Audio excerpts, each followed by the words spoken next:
There is a show that has been canceled twice, sued multiple times, banned by its own network, attacked by the United States government, publicly humiliated by every other major animated show on television, and accused of being harmful by organizations representing millions of people. It is still on the air. Family Guy has spent over 25 years collecting enemies the way other shows collect Emmy nominations. Watchdog groups, federal agencies, rival creators, civil rights organizations, copyright lawyers, conspiracy theorists, a beloved television legend who took them to court, and a creator who almost never lived to make a single episode of it. Every single one of those stories is in this video. 10 sections, 10 controversies, every one of them completely real, completely documented, and significantly stranger than you probably remember. Welcome to Red Umbrella. If long-form content like this is something you enjoy, subscribing takes about 3 seconds, and it genuinely keeps this channel alive. Let's get started. The double cancellation, how Family Guy died twice, and why that's the most unlikely story in TV history. Let's start somewhere that most people don't know about. Before Family Guy was one of the longest-running animated shows in television history, before it had over 400 episodes, before it became the kind of show that people reference in everyday conversation without even realizing it, it was dead. Not almost canceled, not close to getting canceled, actually dead twice. And the story of how it came back to life is genuinely one of the strangest things that has ever happened in the history of American television. Seth MacFarlane was 24 years old when he pitched Family Guy to Fox. He had been working as a writer and animator on children's shows, including a stint at Cartoon Network, and he had developed 2 short animated films, one about a man named Larry and his dog Steve. He used those as the foundation for what would become Peter Griffin and Brian. MacFarlane pitched the concept to Fox executives with a hand-animated pilot he had largely made at home,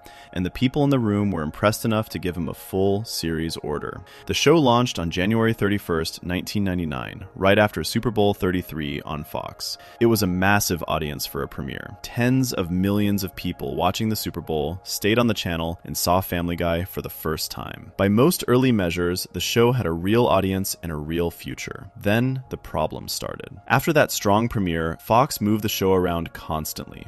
It went from Sunday nights to Thursday nights, where it competed directly against 2 of the most popular shows on television at the time, Friends and Survivor. That is an almost impossible situation for any show, let alone a brand new one still figuring out what it wanted to be. Viewers who liked Family Guy had a hard time finding it from week to week because the network kept shuffling it around the schedule with very little warning. The ratings dropped, not because people stopped liking the show, but because they simply could not find it reliably. And in the late 1990s and early 2000s, if your show was not on at the same time every week, a large portion of your audience would drift away and not come back. There was no streaming, there was no DVR for most households. If you missed your show, you missed it. Fox canceled Family Guy in May of 2000, at the end of its 2nd season. Then, in a strange move, the network had a change of heart just 2 months later and ordered a 3rd season of 13 episodes. The show returned in the fall of 2001. It was placed on Thursday nights again, once more going up against Friends and Survivor. The ratings stayed low. Fox shuffled it around again, trying different time slots, looking for somewhere the show could breathe. Nothing worked. In May of 2002, Fox announced its new fall lineup, and Family Guy was simply not on it. No farewell episode, no big announcement. The show was just gone. Seth MacFarlane later said that at that point he genuinely believed it was over. He had tried a couple of other projects in the time between the first cancellation and the revival for season 3, and nothing had clicked the way Family Guy had. But now it was dead, and there was nothing to suggest it would ever come back. What happened next is the part that changed television forever. When Family Guy was canceled, Fox had already made a deal with Cartoon Network to sell the rerun rights. So even though no new episodes were being made, old episodes of the show started airing late at night on Adult Swim, which was Cartoon Network's late-night programming block aimed at older viewers. Adult Swim at that time was one of the few places on television where adults could find animated comedy that was not made for children, and Family Guy fit in perfectly. The ratings on Adult Swim were staggering. The show went from being a struggling network program that people could barely find to the most watched show on Adult Swim's entire lineup. Viewership increased by over 200%. Young adults, college students, people who stayed up late, they found Family Guy in reruns, and they loved it. The audience had been there all along. Fox had just never put the show in a place where that audience could consistently access it. Then came the DVD situation, which is the part of the story that is genuinely hard to believe. In 2003, Fox released DVD sets of the first 3 seasons of Family Guy. This was still relatively relatively early in the age of DVD television releases. The Simpsons had shown that people would buy TV shows on DVD, but nobody was quite sure how big the market really was. Family Guy's DVD sets sold in enormous numbers. The first season set sold more than 2.2 million copies, making it the second best-selling DVD of a television series at the time, behind only the first season of Chappelle's Show on Comedy Central. The second best-selling DVD of all time for a show that Fox had canceled for having bad ratings. Fox executives started looking at these numbers and asking a very uncomfortable question. If this many people were buying DVDs of a canceled show, how many people had actually wanted to watch it when it was on the air? The answer, it turned out, was a lot more than the ratings had suggested. Fox had been measuring the wrong things. The ratings told them Family Guy did not have enough viewers. The DVD sales told them there was a massive audience for Family Guy that had simply never been able to watch it consistently when it aired. In 2004, Fox made the announcement. Family Guy was coming back. New episodes. A full season order. The show that had been canceled twice and that MacFarlane had assumed was gone forever was returning to the air. When season 4 premiered in May of 2005, it drew over 11 million viewers. That was more than the show had ever drawn during its original run. The audience that had been found through Adult Swim reruns and DVD sales showed up immediately, and they brought friends with them. The revival was not just a modest comeback. It was one of the most successful returns in the history of American television. MacFarlane later said in interviews that the cancellations may have accidentally been good for the show. Animated series almost never get a break. They just keep producing episodes, season after season, until the writers are exhausted. The gap gave the team time to rest and to come back with a clearer sense of what the show was. Whether that is true or not, the show that returned in 2005 was louder and more confident than the one that had been canceled in 2002. There is another layer to this story that does not get talked about enough. The revival of Family Guy was not just a story about a show coming back. It was a story that changed how television networks thought about their audience and where that audience actually lived. Before Family Guy, a canceled show with bad ratings was a canceled show with bad ratings. That was the end of the story. After Family Guy, networks started paying much more attention to DVD sales, to what was happening in syndication, to where shows were finding audiences outside of their original broadcast time slots. The model that saved Family Guy, find the show in reruns, buy the DVD, tell your friends, build the audience outside of the traditional broadcast window,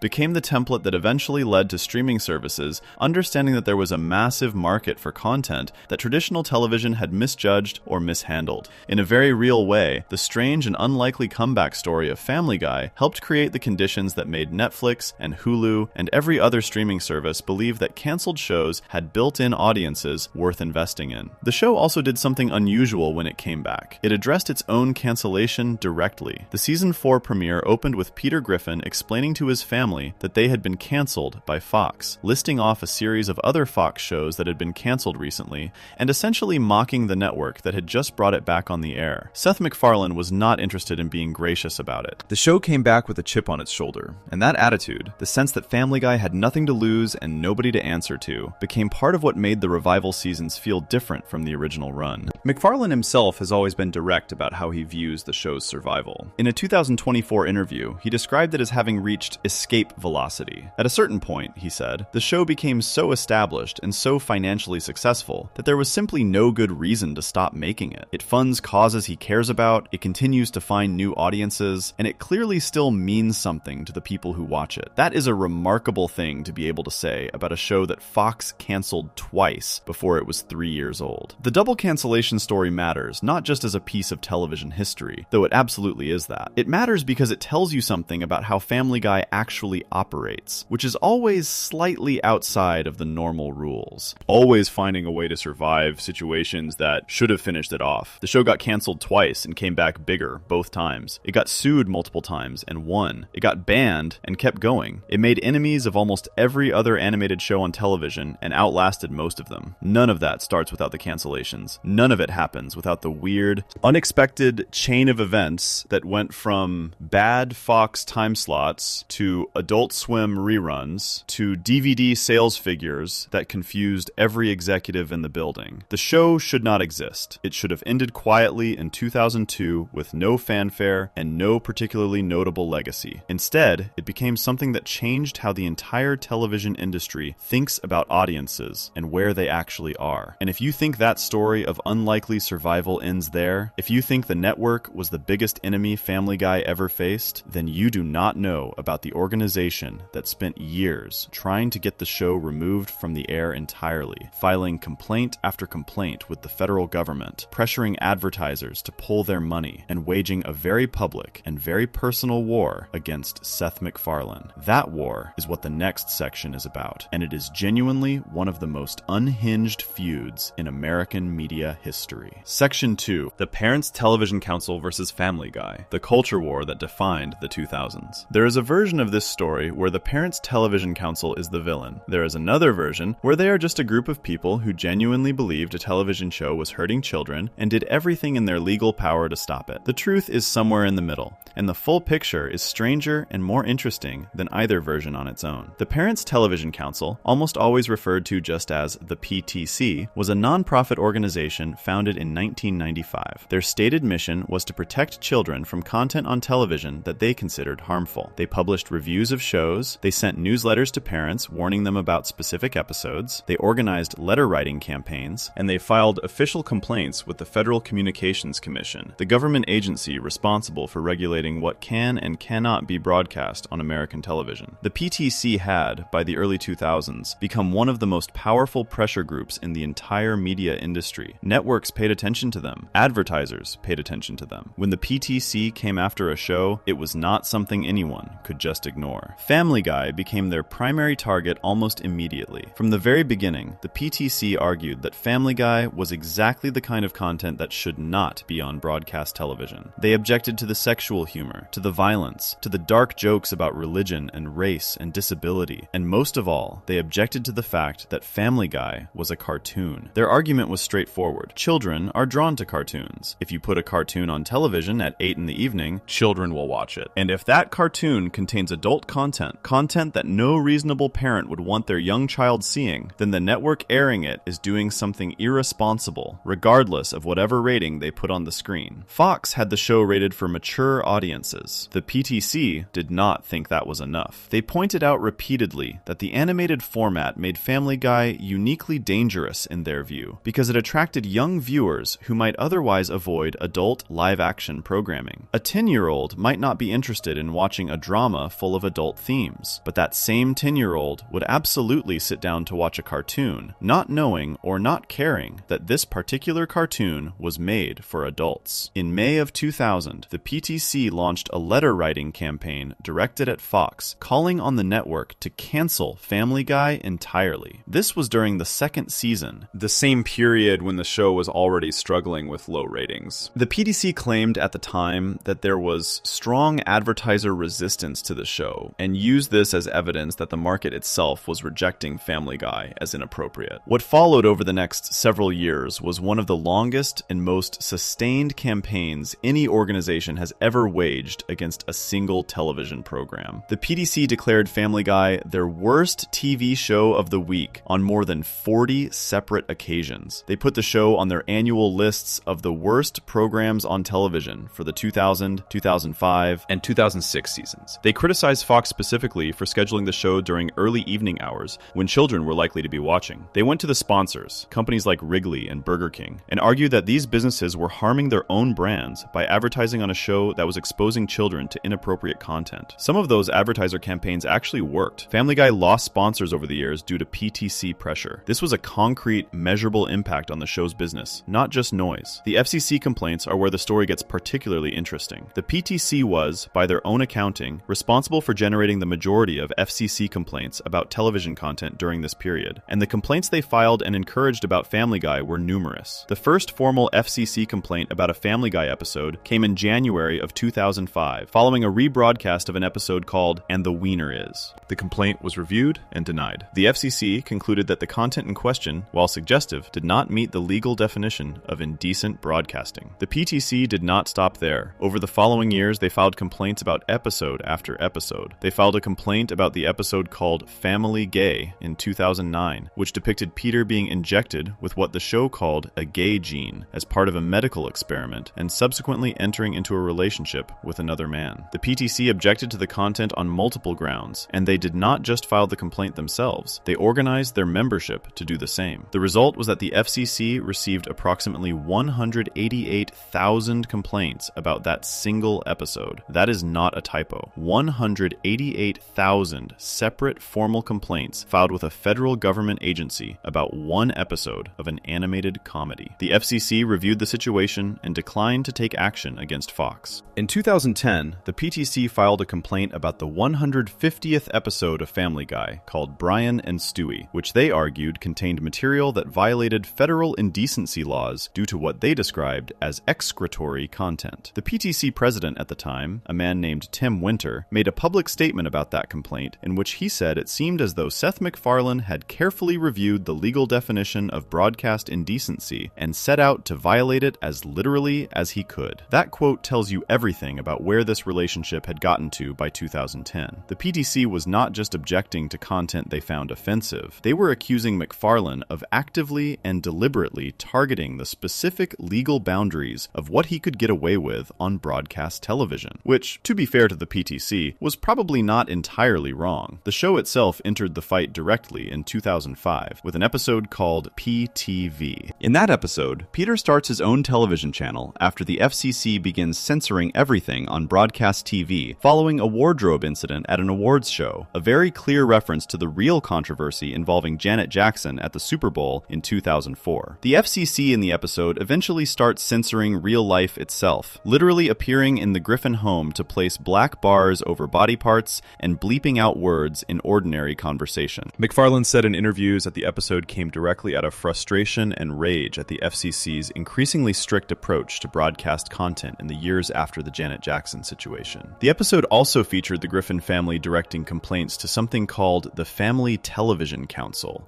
a thinly disguised version of the PTC by name, as a direct and very public dig at the organization. The PTC considered filing a complaint with the FCC about PTV itself. They decided not to, apparently recognizing that filing a complaint about an episode that was directly mocking them for filing complaints might look slightly ridiculous. The episode went on to be nominated for an Emmy Award for Outstanding Animated Program. MacFarlane's public response to the PTC is one of the most quoted things he has ever said. In a 2008 interview with a magazine called The Advocate, he was asked about the ongoing war with the organization. His response was extremely direct. He said it was like getting hate mail from Adolf Hitler. He called the members of the PTC literally terrible human beings. He said that for an organization that claimed to value Christian principles, they spent their entire day hating people. He finished by telling them, in language that cannot be printed here in full, exactly where they could go. That statement was picked up everywhere. It was not a carefully worded press release. It was MacFarlane at his most unfiltered, saying out loud what a lot of people in the television industry had been thinking privately for years. The PTC had made a lot of enemies in Hollywood through their campaigns, and Family Guy's creator had just said on the record what many people felt but would not say. The irony that followed is one of the genuinely strange footnotes in this whole story. Despite that scorched earth interview, MacFarlane and PTC president Tim Winter eventually met in person and became friendly. The organization that MacFarlane had compared to Hitler later praised The Orville, his science fiction show on Fox. Two people who had spent years publicly despising each other apparently got along fine when they were actually in the same room. Television is a strange industry. There is a larger context to the PTC campaign against Family Guy that is worth understanding,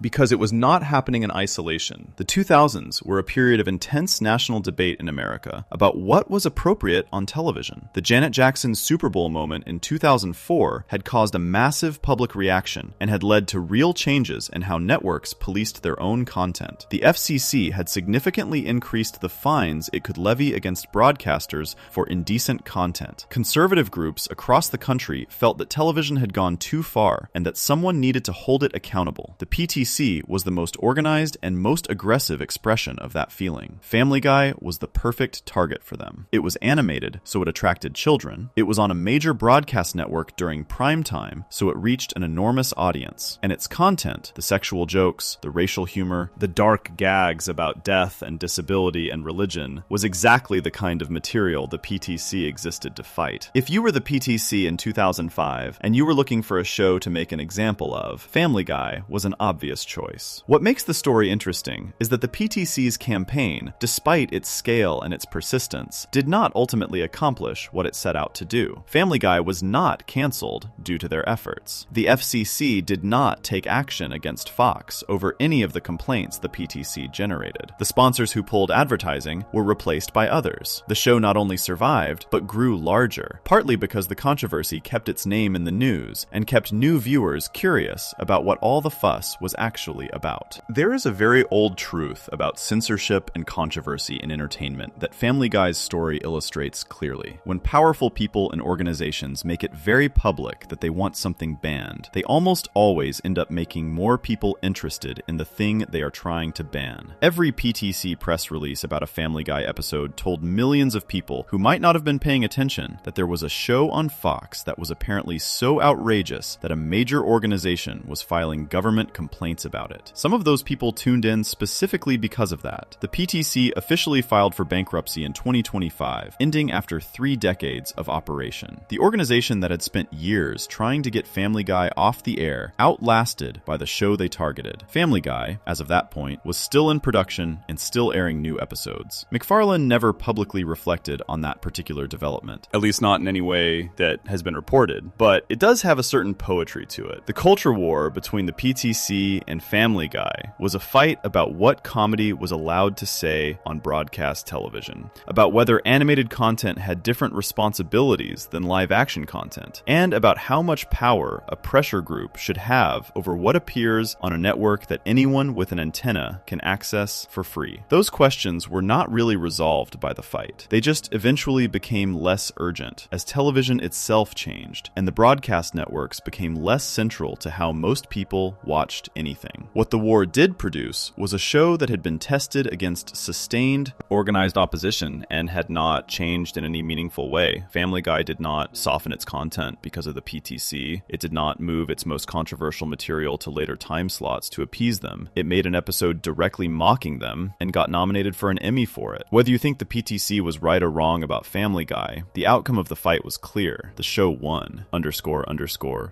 _1 __. And if you think the PTC was the most dramatic thing Family Guy ever had to survive, if you think government complaints and advertiser pressure was the show's worst moment, then you have not heard about the episode that the United States government effectively banned from American television entirely. Not because of anything it did wrong, but because of a single topic it dared to put in an animated comedy. An episode that aired in the United Kingdom to an audience of over 1 million people and received perfectly fine reviews while sitting completely unwatched in America because no network would touch it. That story is next. Section 3. Partial Terms of Endearment. The only episode still banned in America. There is one episode of Family Guy that has never aired on American television. Not pulled after airing, not edited and re-released, never aired. Not once. The episode exists. It was made with the full cast, the full crew, and the full budget. It was finished and delivered. It sat on the shelf while the rest of Season 8 played on Fox in 2010, and it has stayed on that shelf ever since. You can buy it on DVD. You can watch it if you live in another country. But if you are in the United States and you want to watch it through any streaming service, you cannot. It is not there. The episode is called Partial Terms of Endearment, and it is the most interesting banned piece of television in American history,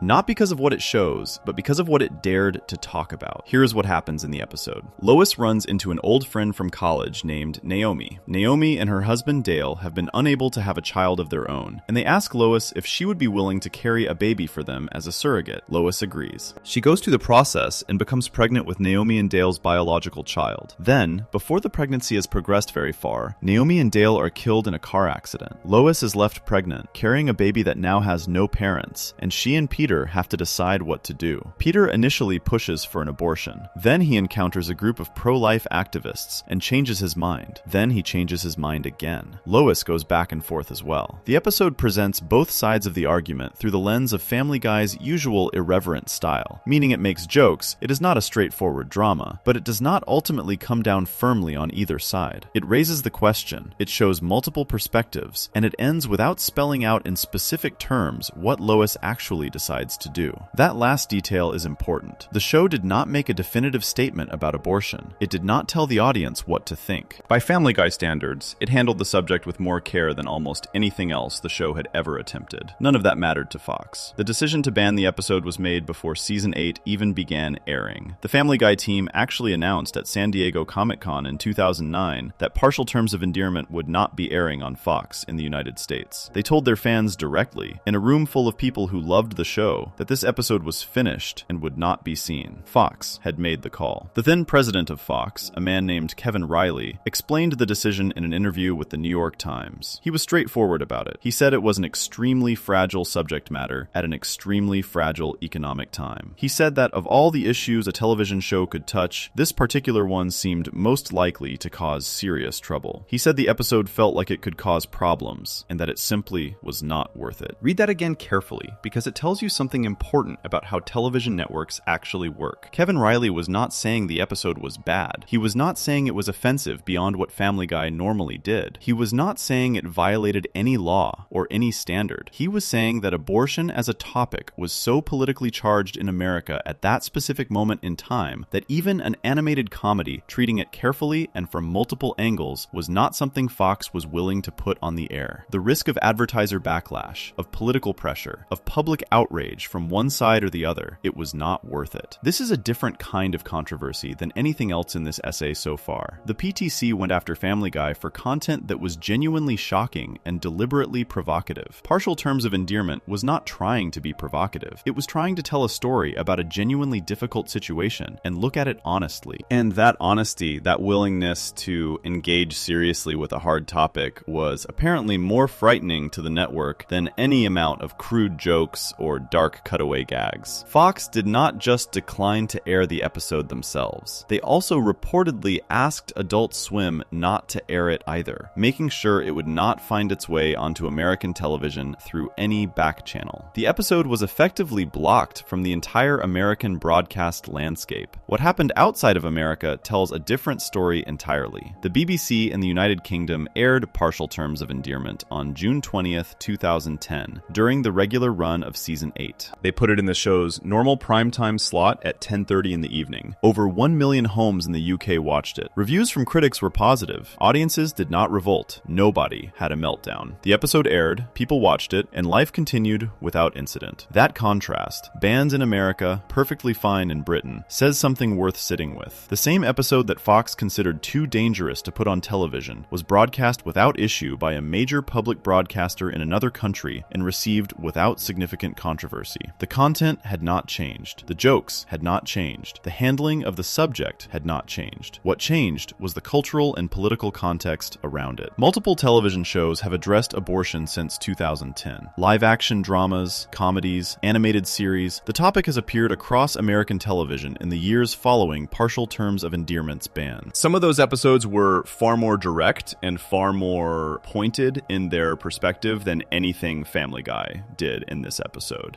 They aired without the same level of network panic, which raises the obvious question. Was Partial Terms of Endearment actually more dangerous than those other episodes? Or was it simply the first one, arriving at a moment when networks were still terrified of the topic in a way they eventually got over? McFarlane and the people involved with making the episode have always been clear that they thought the ban was unnecessary. The episode was available on the Season 8 DVD set, which Fox released without hesitation. If the content was truly beyond the pale, putting it on a DVD that anyone could buy at a store seems like an odd choice. The ban was not really about the content. It was about the distribution channel, about the political visibility of a network broadcast, about not wanting to be the show that started a national argument during a period when Fox did not want that fight. The episode represents something genuinely unique in the history of American animated television. It is not banned because it is obscene. It is not banned because it broke any law or rule. It is banned because it touched the single topic that American television networks decided at that particular moment was simply off the table, regardless of how that topic was handled. Every other episode that has caused Family Guy serious trouble did so because the show was being deliberately provocative. The AIDS joke, the transgender episode, the Boston Marathon cutaway, the racial humor, those were all cases where the show was pushing in a direction it knew was going to create friction. Partial Terms of Endearment is the one case where Family Guy tried to do something thoughtful and still got punished for it. There is a strange version of respect in that, if you look at it sideways. The network was not afraid the episode would be terrible. They were afraid it would work. They were afraid it would be good enough and human enough and honest enough about a genuinely difficult topic that it would pull millions of viewers into a conversation that Fox did not want to be responsible for starting. As of today, Partial Terms of Endearment has still never aired on American television. It remains absent from Hulu, which is where every other Family Guy episode is available to stream. It is the one gap in the catalog, a finished, fully produced piece of television that exists in a strange state of being both completely real and completely invisible to the American audience it was made for. It is the cleanest example in Family Guy's entire history of the show being stopped not by bad taste or by going too far, but by a topic that was considered too real, too current, and too charged to survive contact with American broadcast television. __quote_3__. The next controversy on this list is almost the exact opposite. Where partial terms of endearment is a story about a show being punished for doing something careful, the next section is about an episode that did something genuinely careless and then got caught in a real-world tragedy that turned a bad joke into a national news story, a conspiracy theory, and one of the most uncomfortable moments in the show's entire history. Section 4. Turban Cowboy, the Boston Marathon, and the Alex Jones conspiracy. On April 15th, 2013, 2 bombs went off near the finish line of the Boston Marathon. 3 people were killed. Hundreds more were injured. It was one of the most shocking acts of violence on American soil in years, and the entire country was watching the news in horror, trying to understand what had happened and who was responsible. Within hours, a video started circulating online that claimed Family Guy had predicted the attack. The video spread fast. It was shared across social media platforms, it was picked up by conspiracy theory websites, and it was eventually promoted by radio host Alex Jones on his InfoWars platform. Millions of people saw it. The claim being made was that Family Guy, in an episode that had aired just 1 month earlier, had somehow shown the Boston Marathon bombing before it happened. The video was a lie. A deliberate, carefully constructed lie made by someone who took 2 completely unrelated scenes from the same episode, cut out everything between them, and stitched them together to make it look like a single, connected sequence showing Peter Griffin winning the Boston Marathon by triggering a bomb with his phone. Here is what the episode actually contained, and why the edited version was so misleading. The episode in question is called Turban Cowboy. It is the 15th episode of season 11, and it aired on March 17th, 2013, exactly 1 month before the bombing. The plot of the episode involves Peter getting injured during a skydiving accident and meeting a Muslim man named Mahmoud in the hospital. Peter and Mahmoud become friends. Peter is welcomed into Mahmoud's social circle. As the episode goes on, it is revealed that Mahmoud is actually part of a terrorist cell planning an attack. Peter gets caught up in the situation, Joe Swanson shows up in time to stop the attack, and the terrorists are arrested. The episode contains 2 separate scenes that the fake video combined into one. The first scene is a cutaway gag, one of Family Guy's signature brief comedy detours, in which Bob Costas, the sports broadcaster, appears and asks Peter how he won the Boston Marathon. The cutaway then shows Peter driving his car through the marathon course, hitting runners as he goes. This is presented as a flashback joke, completely disconnected from the main plot of the episode. It is dark humor. It is the kind of thing Family Guy had been doing since the beginning. In isolation, it is a bad taste joke about a real event that many people would find offensive. But it is a joke about a car, not a bomb. The second scene is from the actual plot of the episode, near the end, where Peter accidentally dials a phone number that triggers the terrorist cell's explosives, causing a bridge to blow up. This scene has nothing to do with the Boston Marathon. It is part of the terrorism storyline involving Mahmoud. The explosion in this scene happens at a bridge, not a marathon. The person who made the fake video took the Bob Costas scene showing Peter at the Boston Marathon, then cut directly to the explosion scene, removing all context from both. The result was a clip that appeared to show Peter winning the marathon by calling in a bomb. It looked deliberate. It looked like the show had somehow depicted the bombing before it happened. It was not real. The 2 scenes were from entirely different parts of the episode, with different storylines, different locations, and different characters involved. Anyone who actually watched the full episode could see immediately that the video was fabricated, but most of the people who shared the video had not watched the episode. They had just seen the clip, and the clip looked convincing enough. Seth MacFarlane found out about the video and responded immediately and directly. He posted publicly that the edited clip circulating online was abhorrent. He said the attack was a crime and a tragedy, and that his thoughts were with the victims. He was clear that what was being shared was not what the show had made, that someone had deliberately manipulated footage to create a false connection between a cartoon and a real act of mass murder. Fox moved quickly as well. The network pulled Turban Cowboy from its website and from Hulu on April 16th, the day after the bombing. They also stated publicly that they had no plans to broadcast the episode again in the near future. YouTube was asked to remove copies of the edited fake video, and Fox worked with the platform to take down as many of those clips as possible. The episode was gone, not because Fox had decided it was too offensive in general, general, but because the combination of the real-world tragedy and the viral misinformation made it impossible to air without the context of the bombing overwhelming everything else about it. This is a genuinely different kind of problem than anything else Family Guy had faced before. With partial terms of endearment, Fox made a deliberate business decision before the episode ever aired that the subject matter was too politically sensitive for American television. That was a controlled, considered choice. With Turban Cowboy, there was no warning. The episode had aired, people had watched it, the critics had reviewed it, life had moved on, and then a real tragedy happened. A fake video was made, and suddenly, a month-old episode of an animated comedy was at the center of a national conversation about whether television had gone too far. The episode itself, separate from all the controversy, had not been well received. The main plot, involving Peter befriending a Muslim man who turned out to be a terrorist, was widely criticized for leaning on a lazy and harmful idea that Muslim characters in American entertainment are inevitably revealed to be dangerous. A critic from the AV Club gave the episode a D and wrote that it felt like an episode made in 2002 and left on a shelf for a decade.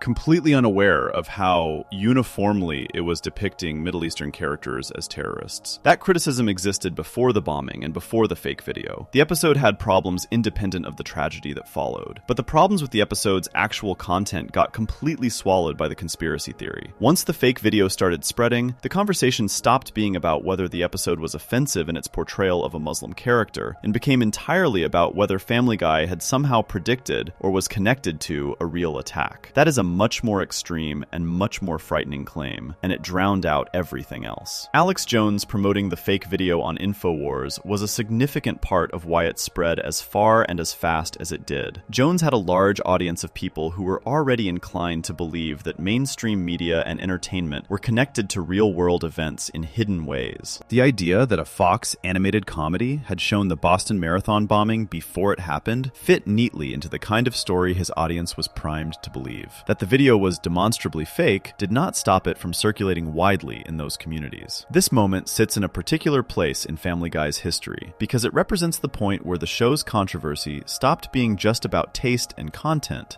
and became entangled with real-world tragedy and deliberate misinformation. Every other controversial episode in the show's history can be debated on its merits. Was it funny? Was it too far? Was the joke worth the offense? Those are real questions with room for disagreement. With Turban Cowboy, in the aftermath of the Boston Marathon bombing, the debate was being driven by something that was simply not true, and there was very little Family Guy could do about that. The episode eventually returned. Turban Cowboy came back to cable reruns and was later added back to Hulu in September of 2022, almost a decade after the bombing. The passage of time created enough distance from the tragedy that the episode could exist again without automatically being seen through the lens of the fake video and the real attack. It is now available to watch, and most people watching it today are probably unaware of the entire situation surrounding it. But for a period of time, Turban Cowboy was the most talked about episode of Family Guy in the show's history. Not because of anything the show had actually done, but because of what someone else had claimed it did. MacFarlane's response to the whole situation was consistent throughout. He condemned the fake video clearly and immediately. He expressed sympathy for the victims of the actual attack. He did not try to defend the episode's content or argue that the pre-existing jokes about the Boston Marathon were acceptable in light of what had happened. He understood that the timing was terrible and that the right response was to step back and let the episode disappear for a while. Whether the episode deserved that response based on its own merits is a separate question. The Boston Marathon cutaway was dark and in poor taste, regardless of what happened on April 15th. The main plot, built around a Muslim terrorist, was criticized before anyone knew a bombing was coming. The episode was not good, and it was not kind. But it was also not what the fake video claimed it was. Those are two different things, and they both deserve to be said. The controversy around Turban Cowboy is ultimately a story about how quickly misinformation can take over a real conversation,